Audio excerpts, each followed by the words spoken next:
Guys, मेरा नाम हिमांशु कुमार है। आप लोग देख रहे हैं हमारा छोटा सा चैनल नॉलेज अड्डा। तो हम लोग अभी तक पढ़े थे नंबर सिस्टम में 6-7 टॉपिक किए थे, छोटा छोटा सा, जैसे real number, rational number, irrational number, ये सब हम लोग कर लिए थे। तो दो दो तो टॉपिक बच गया था, प्राइम नंबर और कंपोजिट नंबर। तो हम लोग इसके बारे में पढ़ लेते हैं। अभी इसको हम लोग आगे एप्लीकेशन पे चलेंगे। तो प्राइम नंबर होता क्या है कि कोई ऐसा जो भी नेचुरल नंबर है हमारा, उसमें ऐसा नंबर जो कि वन से बड़ा हो और वन से डिविजल हो और खुद से भी डिविजल हो, उसको हम लोग प्राइम नंबर कहते हैं। तो यहाँ पे हेडिंग डालिए सबसे पहले, prime number.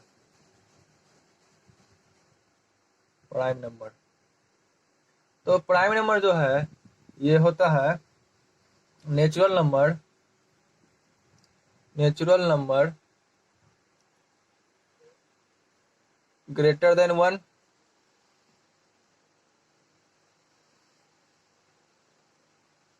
Greater than one, natural number greater than one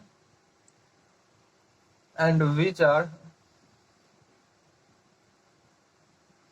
divisible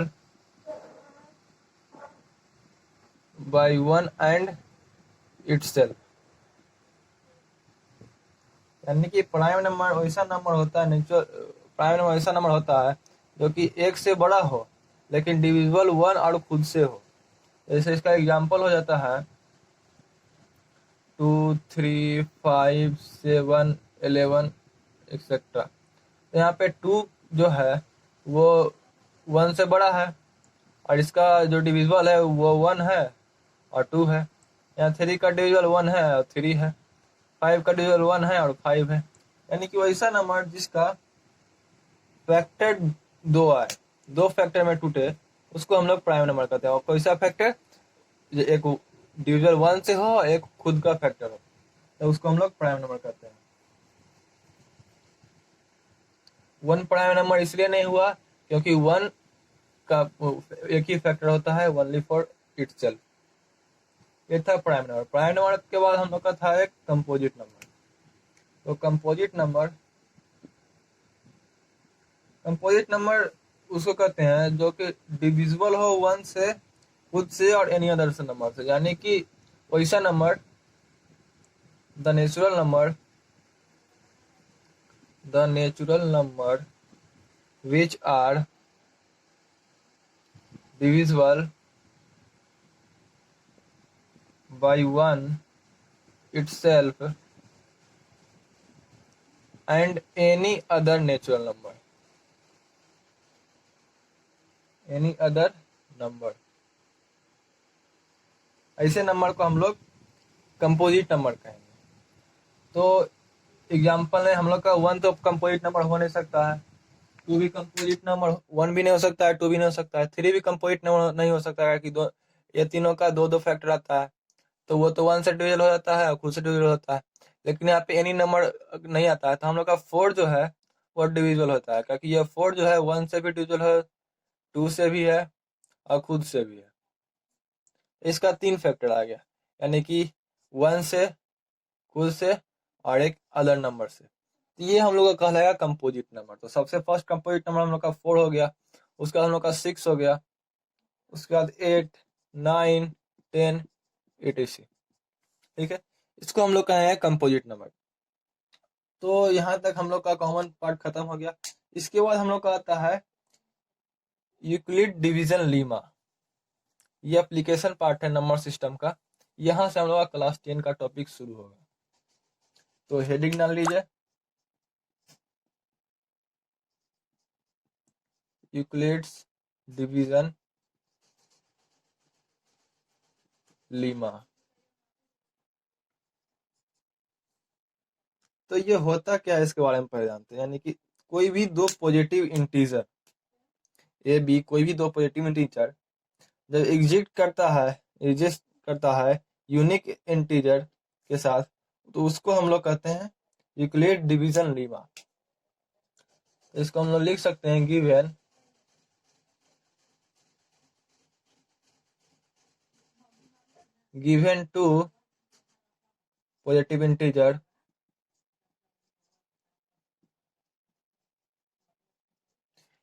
to positive integer positive integer मान लो ए को और बी को, ए एंड बी, ठीक है। देयर एग्जिस्ट यूनिक इंटीजर, जैसे हो गया क्यू एंड आर। तो यहाँ पे जो सेटिस्फाई करेगा हम लोग का, ए सेटिस्फाई करेगा बी क्यू प्लस आर से। तो यहाँ पे जो हम लोग का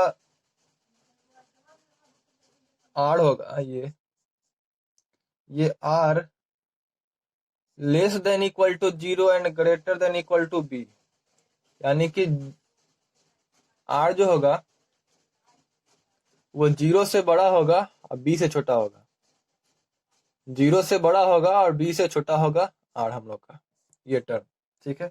यानी कि आर 0 नहीं होगा, 0 हो सकता है, less than equal to sign लगा हुआ है, तो आर 0 भी हो सकता है, ठीक है। तो हम लोग यहाँ पे देखते हैं कुछ टर्म को। तो यहाँ पे हम लोग का टर्म है ए बी और Q R, A B Q R. तो हम इस तरह से लिख लेंगे पहले, ए बी क्यू आर, ठीक है। अगर ए कोई नंबर है 18, ठीक है, तो ये सब्सटीट्यूट करेगा, तो इसका मान लो 2 इंटू 9, ठीक है। इसको एक तरह से और हम लोग लिख सकते हैं 3 इंटू 5 प्लस 3, ठीक है। इसको एक तरीका से और हम लिख सकते हैं 5 इंटू 3 प्लस 3, लिख सकते हैं 7 इंटू 2 प्लस 4।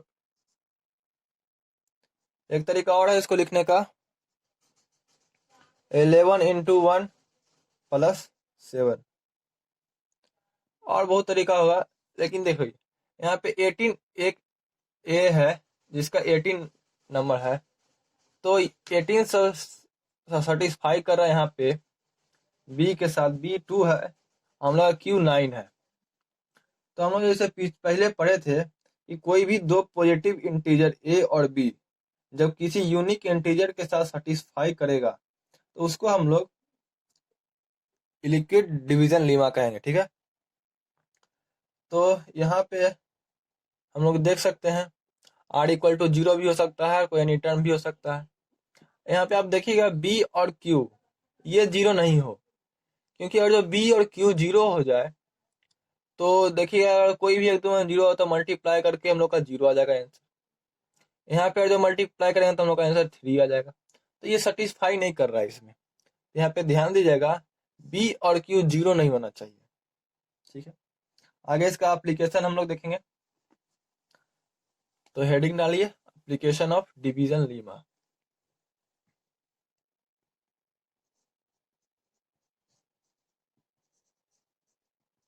एप्लीकेशन देखेंगे इसका। तो एप्लीकेशन है इसका कि जब हम लोग इस डिवीजन लीमा को यूज करते हैं एचसीएफ को फाइंड करने के लिए, तो जो दो पॉजिटिव इंटीजर होता है उसके तौर पे हम लोग देखेंगे। तो हम लोग को जब एचसीएफ फाइंड करना रहेगा, find HCF of two positive integer.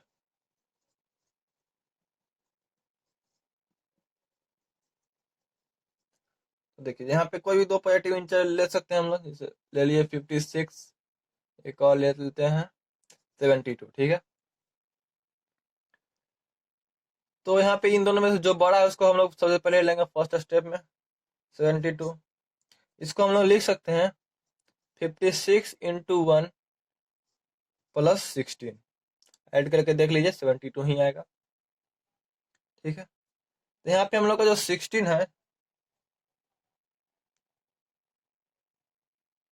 वो 0 नहीं होना चाहिए, क्योंकि ये 0 हो गया तो ये सेटिस्फाई नहीं कर पाया। यहाँ पे इस कंडीशन में 16 0 नहीं होना चाहिए।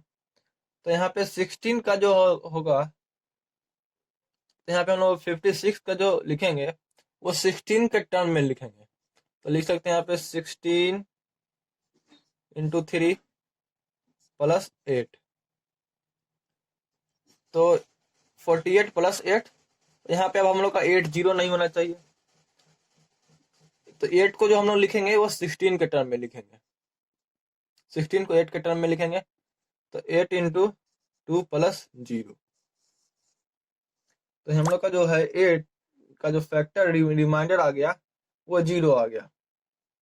तो यहाँ से हम लोग बोल सकते हैं ऑल्दो डिवीजन लीमा जो था ओनली पॉजिटिव इंटीजर के लिए एग्जिस्ट करता है, और यहाँ पे b कभी भी 0 नहीं होना चाहिए, b डजंट इक्वल टू 0, यानी कि ये वाला टर्म ये वाला टर्म ये वाला टर्म कभी भी 0 नहीं होना चाहिए।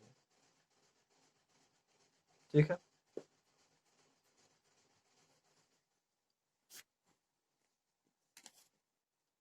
तो इसके बाद हम लोग देखते हैं, कुछ क्वेश्चन कर लेते हैं,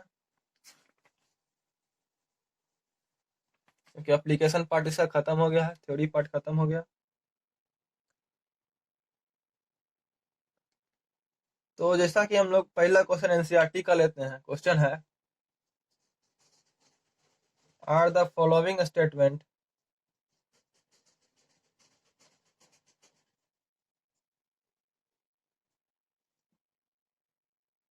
गिव रीजन फॉर आंसर।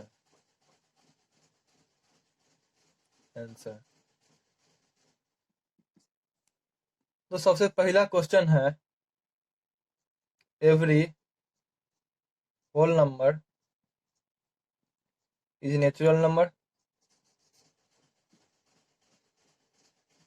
तो ये बताना है ट्रू है कि नहीं, आप लोग पॉज करके 2 मिनट समय लेके देख सकते हैं। तो ये क्वेश्चन है कि every whole number is a natural number, तो ये स्टेटमेंट तो हम लोग का फॉल्स हो जाएगा, क्योंकि होल नंबर जो होता है वो इंक्लूडेड 0 होता है, इसमें होता है 0 1 2 3, लेकिन नेचुरल नंबर जो होता है हम लोग का वो 1 से स्टार्ट होता है, 1 2 3। तो होल नंबर इंक्लूडेड 0 होता है, तो एवरी होल नंबर यानी कि यहाँ पे बोला जा रहा है स्टेटमेंट में कि जितना भी होल नंबर है सब नेचुरल नंबर हो सकता है क्या, तो यह स्टेटमेंट हम लोग का फॉल्स हो गया। फॉल्स क्यों हुआ, क्योंकि होल नंबर में 0 आता है, नेचुरल नंबर में 0 इंक्लूडेड नहीं होता है। तो ये था हम लोग का पहला क्वेश्चन। दूसरा क्वेश्चन है every integer is a rational number. तो ये स्टेटमेंट देखते हैं आपको पीछे हम बताए थे कि इंटीजर जो होता है वो रेशनल नंबर होता है, तो ये स्टेटमेंट ट्रू है, बिकॉज कोई भी m इंटीजर होगा उसको हम लोग रेशनल नंबर एक्सप्रेस करके लिख सकते हैं, m/1 कोई भी किसी भी तरह का इंटीजर होगा उसको हम एक्सप्रेस करके लिख सकते हैं। अगर तो यही बोलता हम लोग को कि every rational number is integer, तो ये गलत हो जाता है। ठीक है, तो ये था हम लोग का एक छोटा सा क्वेश्चन एनसीईआरटी का। आगे हम लोग क्वेश्चन करेंगे, तो जैसा कि क्वेश्चन लिख दिए हैं, जैसे क्वेश्चन है a number when divided by 73 gives 34 as a quotient and 23 as a remainder. आप लोग पॉज करके देख सकते हैं, क्वेश्चन कर सकते हैं तो करके देखिए। तो यहाँ पे जो डिवीजर हम लोग का दिया हुआ है, डिवाइजर दिया हुआ है 73, कोसेंट हम लोग को दिया है 34 और रिमाइंडर दिया है 23। ठीक है, तो यूक्लिड डिवीजर लीमा के थ्रू डिविडेंड इक्वल टू होता है divisor into quotient plus remainder. तो डिवाइजर हम लोग को दे दिया है 73, कोसेंट हम लोग को दिया है 34 और रिमाइंडर है 23।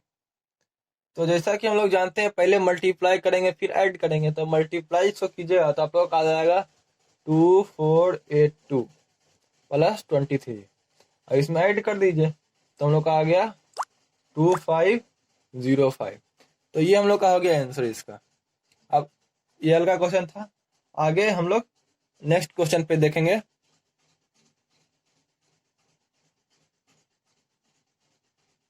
तो हम लोग का जो नेक्स्ट क्वेश्चन है so that each of the following is a composite number.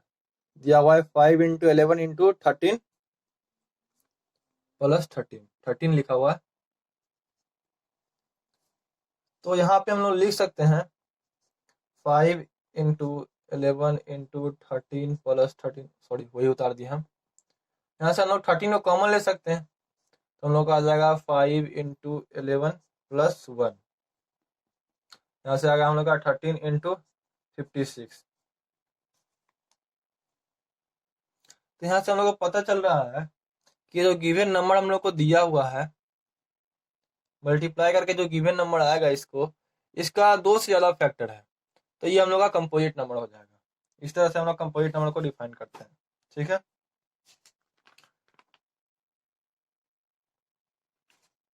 इसके बाद नेक्स्ट क्वेश्चन पे हम लोग चलेंगे। नेक्स्ट क्वेश्चन, आप लोग क्वेश्चन चाहिए तो आप हम लोग टेलीग्राम ग्रुप में जुड़ सकते हैं। टेलीग्राम ग्रुप का लिंक आपको नीचे मिल जाएगा। तो आज इस वीडियो के लिए इतना ही। वीडियो को लाइक कर दीजिएगा, चैनल को सब्सक्राइब कर लीजिएगा।